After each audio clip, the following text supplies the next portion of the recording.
everyone for attending the National Farmers Union's webinar series, NF University.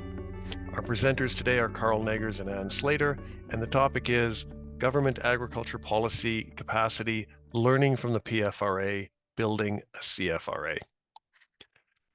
So today we're going to talk about what is the NFU's proposed Canadian Farm Resilience Agency, how will it function, why does the climate crisis require this type of response, how does the CFRA draw upon and update the model of the PFRA established during the 1930s.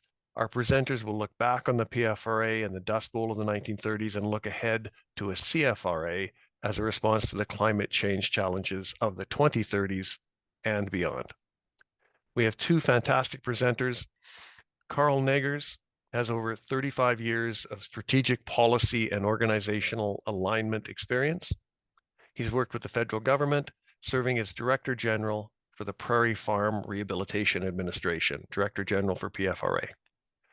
Serving Western Canada, the PFRA was an internationally recognized agency which addressed the sustainable resource development challenges faced by agriculture and rural Canadians.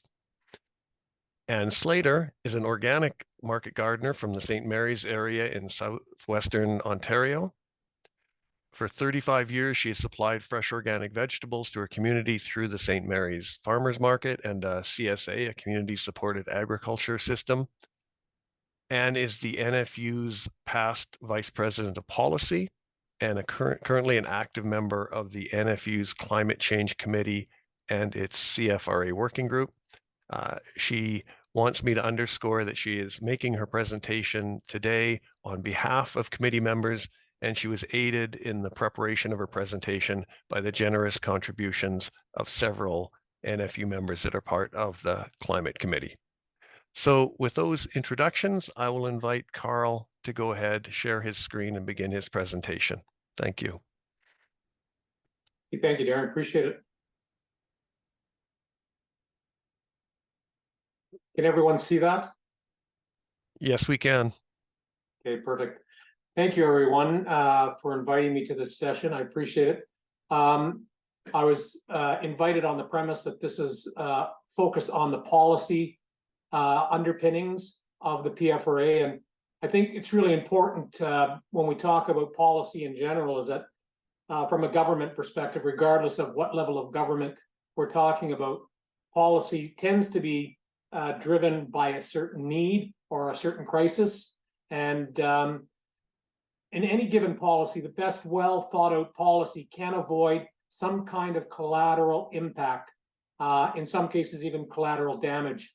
So I just wanted to introduce to you a few policies that were introduced that emanated in the actual incubation of the Prairie Farm Rehabilitation Administration.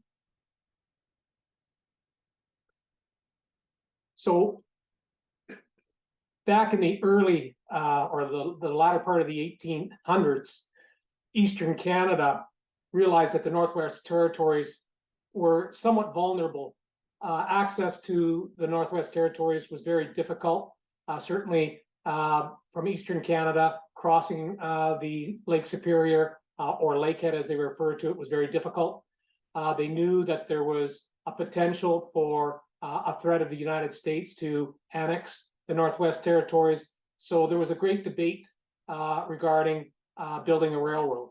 And subsequently, in the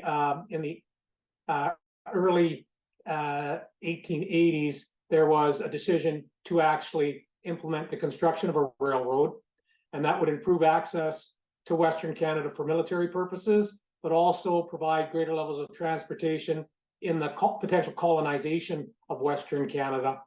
And one of the collateral concerns as we move through this discussion is the railroads in their efforts to build the railroad commanded 10 miles on each side of the railroad for the opportunity to utilize that lands to finance the building of that railroad, which caused in the future problems for farmers in the delivery of grain to the railroads because of the distance between where their farms were and where the grain elevators were located. Subsequent to that, there was a discussion and an intent to negotiate treaties. Now, the intent of negotiating treaties was to essentially deter Indigenous nations in Western Canada from their traditional nomadic behavior. It was to move them to assigned lands to manage those activities on those lands.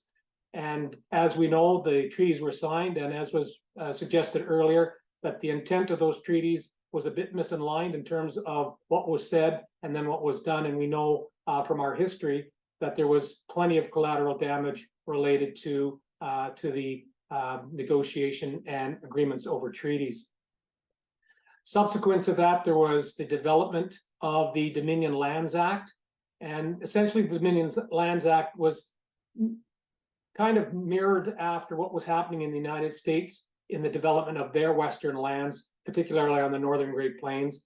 And the idea was to encourage and incentivize immigration of European and American, and I put pioneers here, but back then the real goal was to get farmers with experience to come to the Northwest Territories and to develop those lands based on the fact that they could own 160 acres of land.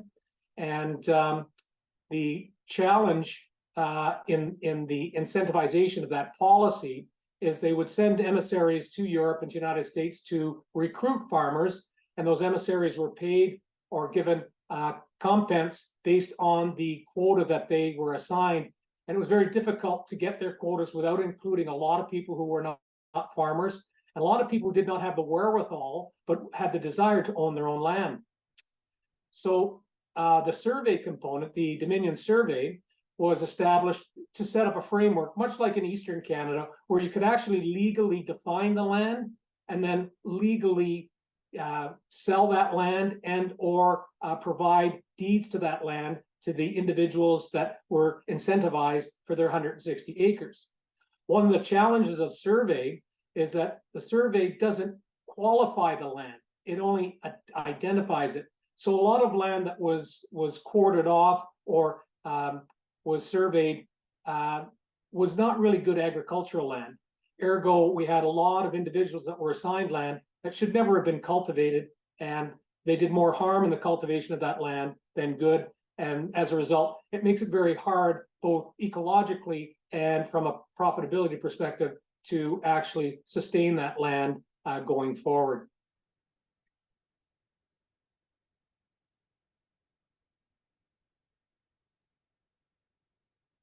So in the early 20th century, Western Canada and the Northern Great Plains in general enjoyed above average rainfall. So crops tended to do reasonably well. Unfortunately, in 1929, when there was the worldwide market crash that affected the economic prosperity of most of the developed world, that could not avoid Western Canada, but we got a double hit in Western Canada, and particularly in the Northern Great Plains, with a major drought and drought conditions that lasted for an extended period of time. So the other challenge in Western Canada, for those that live in Western Canada, you may not appreciate this, but prior to the PFRA, our water systems were very seasonal. Our water systems depend on the melt from the mountains, and at the time we didn't have ways and means to manage that water over the 4 seasons. So when there's drought, there was severe drought because of the lack of annual water and the management of annual water systems. At the time, provinces and municipalities were just in their infancy. They didn't really have the wherewithal, and certainly not the borrowing capacity like the federal government had to support this. And they were somewhat impacted by the federal government, because unlike today where we can set up the Zoom meeting or we can pick up our digital phones and text somebody, back then it was either word of mouth or by mail, and it took a long time to present the condition state in Western Canada. And unfortunately, for a long period of time, the federal government was almost denying the fact that it was that bad. So my next point was, from 1930 to 1934, the federal government actually encouraged farmers and landowners to leave their property rather than do anything about it. And Carl, excuse my interruption. I don't think your slides are advancing here. I think you're talking to another slide than the one we're seeing right now. Which one do you? We're seeing building a railroad negotiating treaties. Okay, I'm on that slide. Let me see what's happening here. I think you're on the next one, Depression era. Yeah, I'll try to get here. Can you try and advance? Did that work? No, we're still Oh, seeing the colonization, not your hold it. very first slide, but we're kind of seeing the second slide in your deck, and I think we should be seeing the third.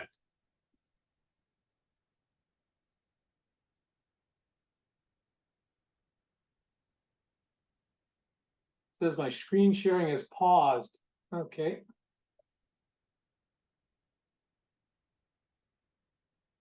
Do you want to just maybe unshare and reshare? How's that? Yeah, now we're seeing the correct slide. Perfect. Sorry about that, team. No, that's what we're all here for. It takes a whole bunch of us to run these Zoom webinars. Thank you. Okay, so you see all the points I've covered, so I won't go over them again. But the result of the federal government encouraging farmers to abandon their property and migrate to other parts of the country resulted in about 14,000 abandoned farms and encompassing about 3 million acres, and that's according to the 1936 census. So there was significant impact, and there was a final realization by the federal government that it had to step in and do something.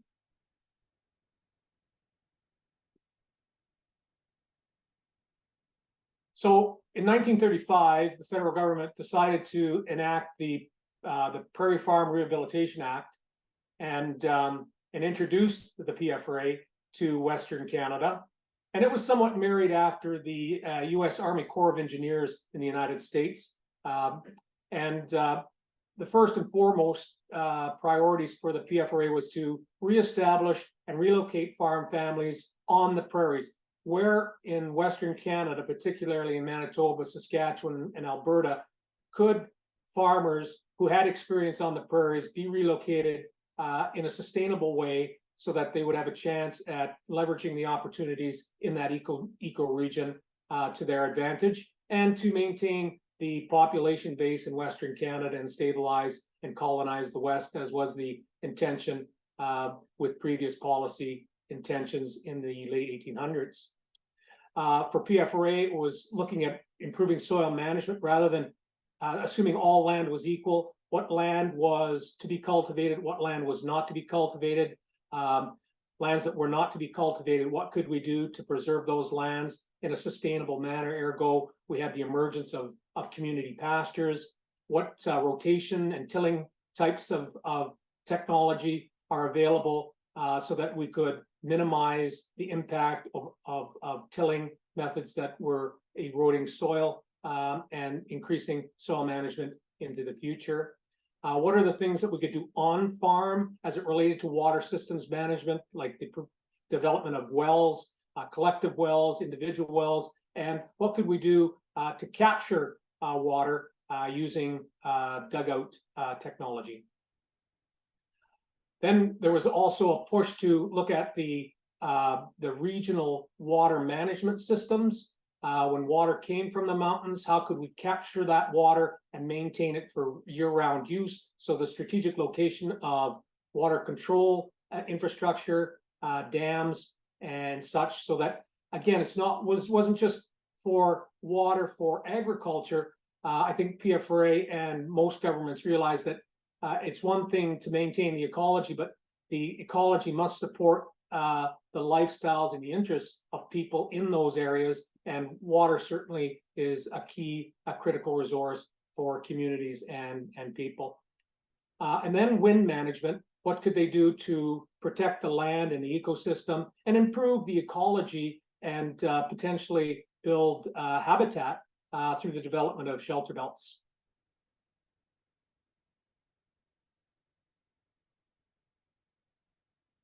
So from 1935 to 2000, over that period of time, PFRA grew to have about 700 employees with a headquarters here in Regina. It had 22 district offices throughout the Prairie provinces. Those rural offices worked with local producers in the provision and management of rural water requirements They looked at programs like Green Cover that was looking at lands that ought to be maintained in terms of pasture rather than cultivated acres.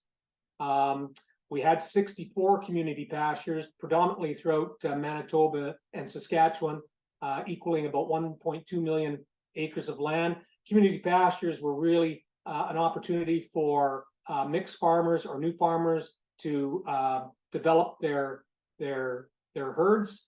And there was also major dams and water control structures constructed throughout the prairies to assist communities and rural families in terms of provision of water for work and for life.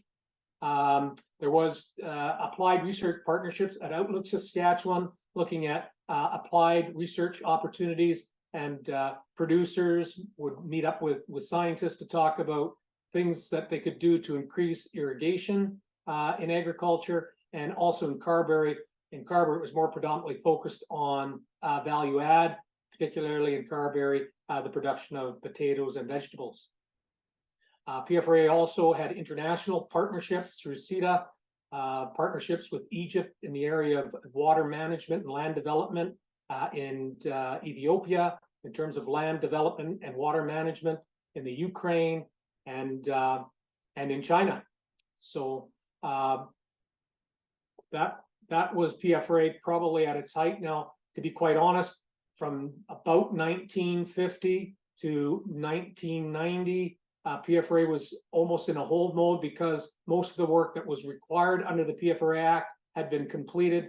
Provinces were taking more control of their infrastructure and their land management requirements. So ergo, I was recruited in 2003, and my mandate was to really look at an assessment of the PFRA as it related to its history. Going forward, what could PFRA look like moving forward? And so I had the opportunity coming in fresh to the federal government to really look at what PFRA was doing in relationship to what the provinces and the ecoregions across the country required, particularly as it related to the federal government. Now, I was fighting a bit of a tidal wave because at the federal government, particularly in Ottawa at that time, a lot of the concept was simply let's do contribution agreements with the province and let them do everything. And I sensed that movement was a bit artificial in terms of its reality, because the closer you get to your community and your ecosystem, the more you realize what it takes to manage that ecosystem. And an ecoregion based consideration, when our forefathers and foremothers first came to this country, they were smart enough to realize that Canada is very diverse in its eco landscape. And from my perspective, we have 5 distinct ecoregions. And in those ecoregions, the one thing I learned quite quickly, water really doesn't care where a human draws a line on a map. Wind doesn't care, and landscapes really don't care. And when you look at our ecoregions, most of them have local impact, a lot of them have interprovincial impact, and many of them have international impact, which requires a different kind of thinking and requires cooperation between federal, provincial, and international governments. The next thing that was happening is that we were moving from an economy that was premised on infrastructure to an economy that was more based on infrastructure programming. And the federal government has significant science and research centers across this country with scientists that are internationally recognized. And for the first time in our history, we had great opportunities to disseminate and share information with agricultural producers and rural communities in real time to allow them to capitalize on the research and apply that research in the local area within the context of that ecoregion. So one of the things I recommended, and it was approved under my leadership, was a national agro-environmental agency. And it was kind of the incubation of the 3 Ps, the 3 Ps being a healthy planet with healthy and productive people, naturally leads to profitability, not only profitability in terms of economic profitability, but ecoregion and ecosystem profitability. And so in the 2004 budget, we were given $2 million to look and examine how that national eco or agro-environmental agency would work across the country and start to work with provinces and municipalities on the incubation of a network-based agency. It certainly wouldn't have been 700 employees, but it would have been an organization that would have been able to reach out to other research centers globally, work with producers locally, and commit to working in a collaborative way using real-time information to improve the water, the land, and the air in those ecoregions with the participation of all levels of government. So unfortunately, as the world has it, political landscapes change from time to time. And in 2009, just at the height of us almost producing this wonderful little result, politics changed, and essentially PFRA was discontinued, and the result was a lot of the work and a lot of the entities were amalgamated into Ag Canada in various sections within Ag Canada. At that time, I left the federal government, somewhat disappointed, but certainly elated in terms of the experience and the opportunity I had to do my best to implement a new type of PFRA for the national interest. But anyways, not to cry over spoiled milk, but things happen for whatever reason, and that happened, and it didn't go. So anyways, I'll leave it there. And thank you for me to share my thoughts on this on the PFRA. Thank you very much, Carl. Really appreciate that presentation. Thanks for putting that together for us and sharing your information there. Ann Slater, do you want to go ahead, please, with your presentation? And we'll get your slides up on the screen.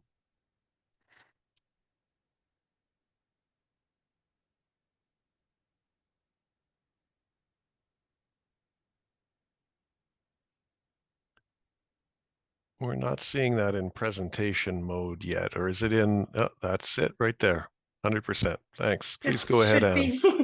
Should be okay now. So yeah, so thank you to Carl for that background. It's much appreciated. As Darren said at the beginning, I'm presenting on behalf of the Climate Change Committee and specifically the CFRA working group.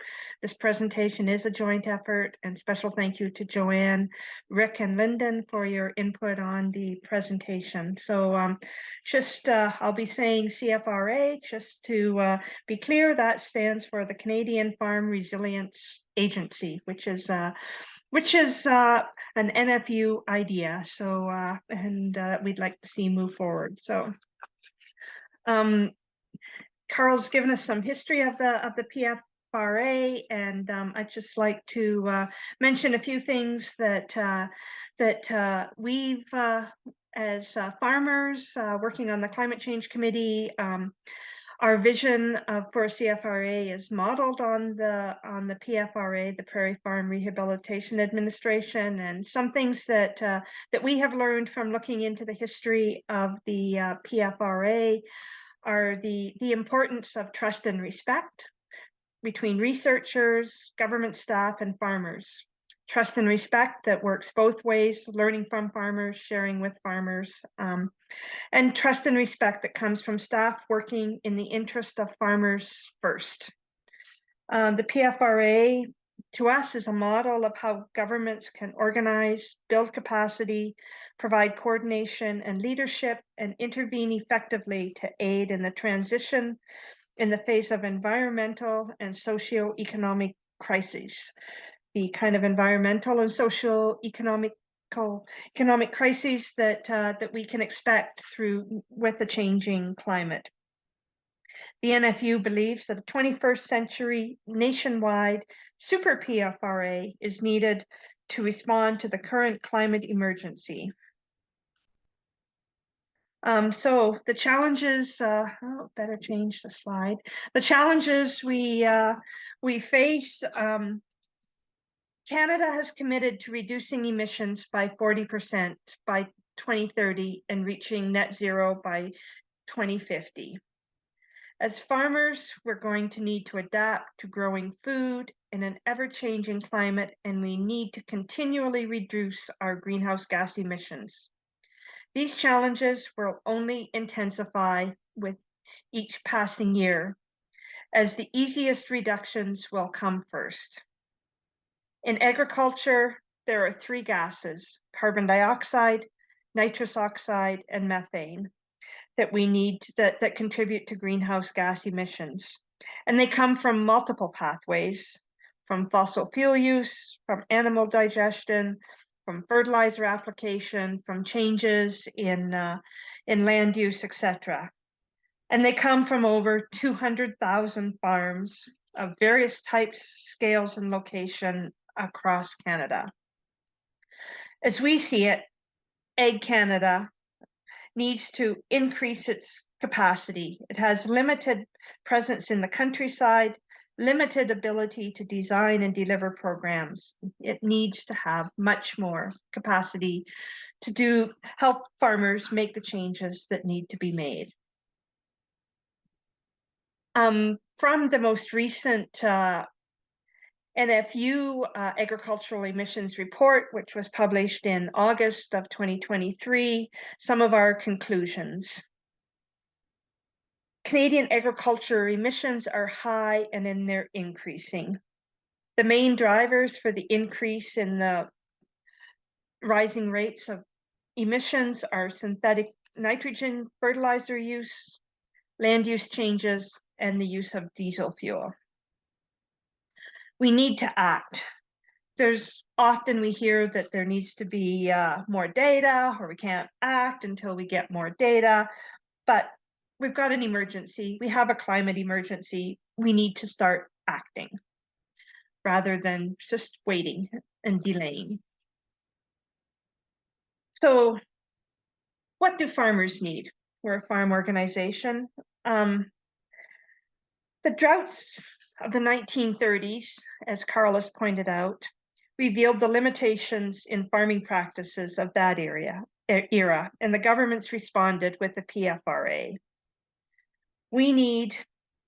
So the PFRA helped farmers protect soil, manage water, deal with drought, plant trees, find grazing for cattle, and adapt new production practices.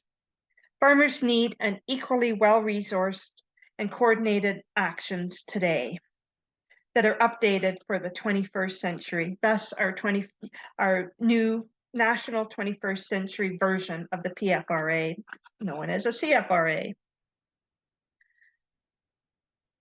Farmers need expertise. They need practical examples from people who put farmers' interests first, people who don't put the interests of shareholders and corporate bottom lines first. Farmers need extension services. We need research.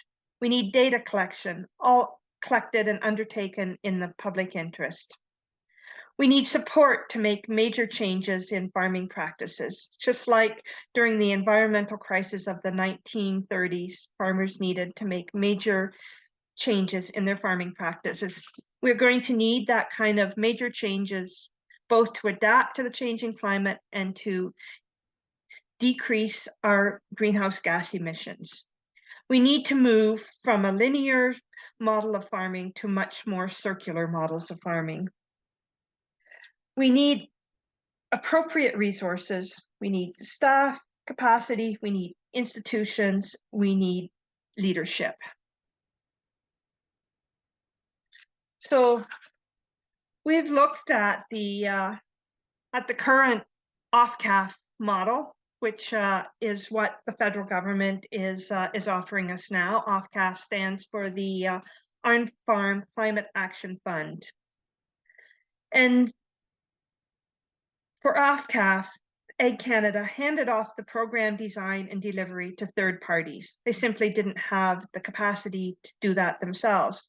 So we end up with different programs across the country. And to get funding, farmers must meet confusing farm practice requirements, and they may not be eligible at all for funding if they have implemented some of the practices already to reduce emissions. This leaves out the early adapters. It leaves out the farmers who have already made changes. With OFCAF, there is no, it's fragmented. There's no support from independent professional agrologists, no standardized reporting.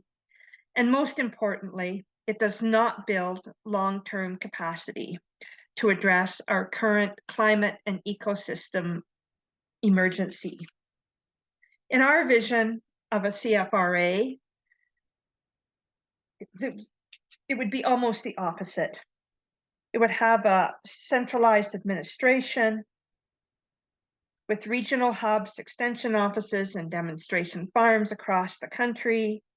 It would be stable, an arm-length agency. It would build capacity at both at Ag Canada and within the farm community. Most importantly, it would put boots on the ground, building trust and respect and sharing proven farm practices. There would be standardized data collection. There would be a decentralized structure with regional hubs and long-term tenure of agrologists and managers to strengthen ties to farmers.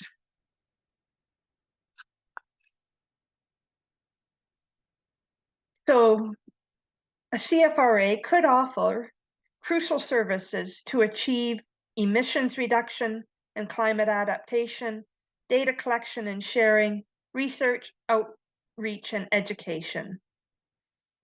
In our vision, a CFRA would provide a national team of industry-independent public service extension agrologists to work with farmers to change their farm practices so that as they adapt to a changing climate and as they work to cut emissions. It would be a presence in the countryside, independent of input suppliers and corporate agribusinesses.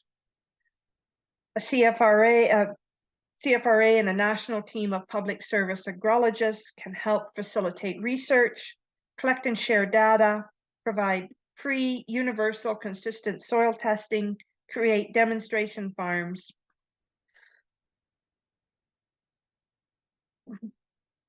A CFRA would work with farmers and indigenous communities and others to protect, restore, and expand wetlands, grasslands, treat areas, forests, community pastures, and permanent cover programs. So what would this cost? These are our sort of tentative calculations for a CFRA that would be national in scope.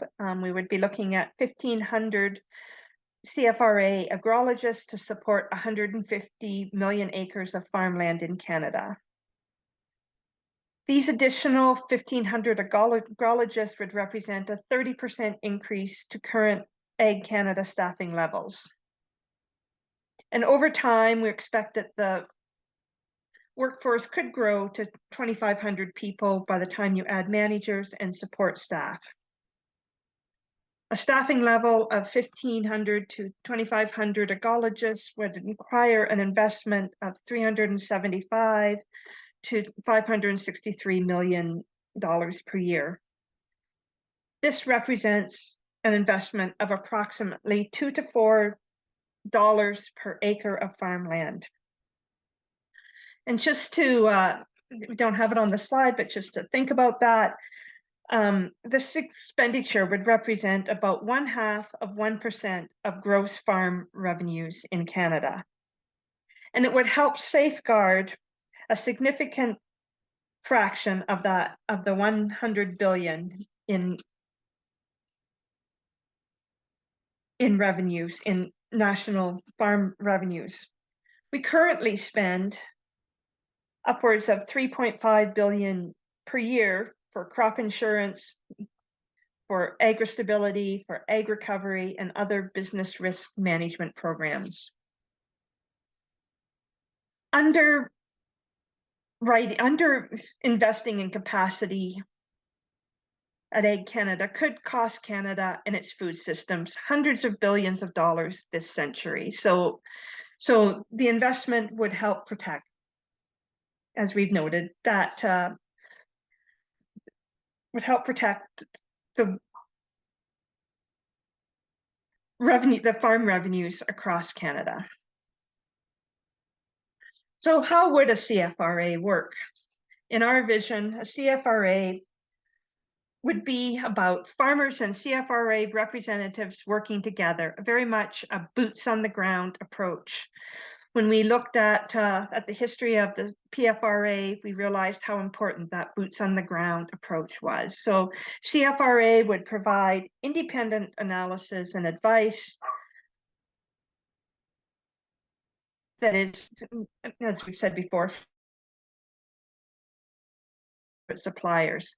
Farmers are going to be asked to do a great deal to cut greenhouse gas emissions and to adapt to a changing climate.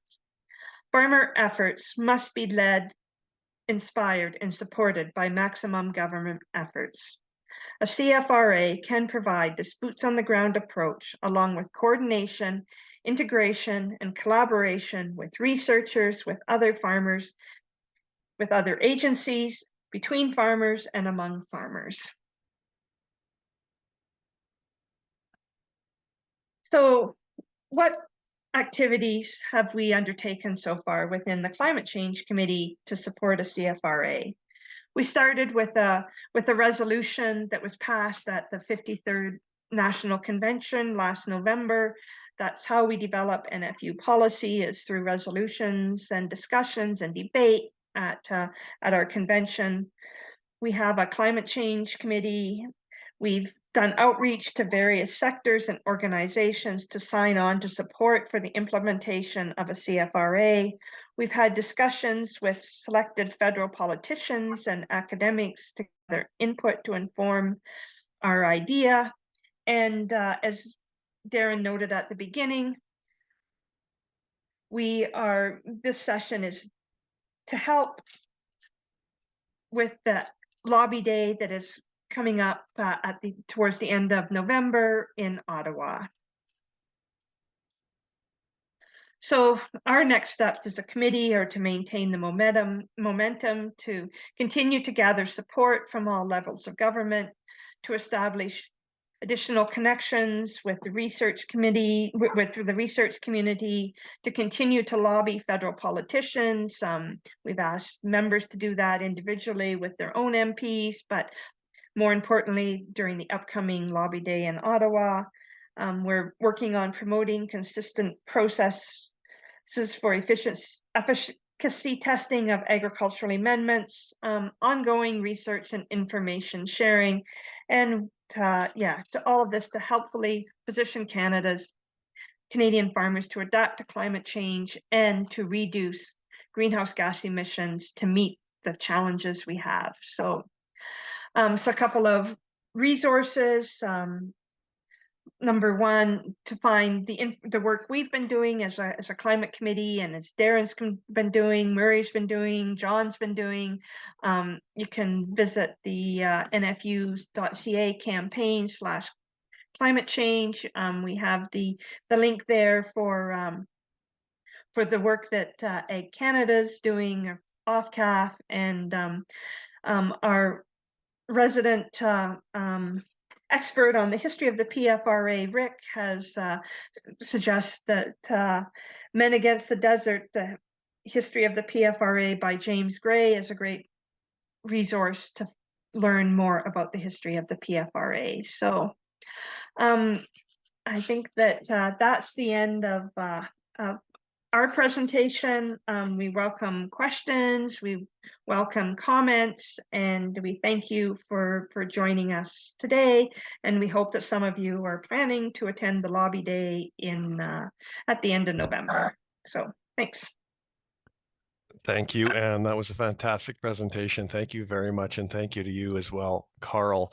And just to follow up on one piece briefly that Anne put up on the screen, James Gray's book, Men Against the Desert. If anybody wants to read that and can't find it in a local library or from some other source, We'd be happy to loan you one of our NFU copies. If you send me an email, we can put one in the mail to you from the NFU office, and we'll trust that you get it back to us at some point. So if you want to read that, happy to share a copy with you. So again, thanks very much, Carl and Ann.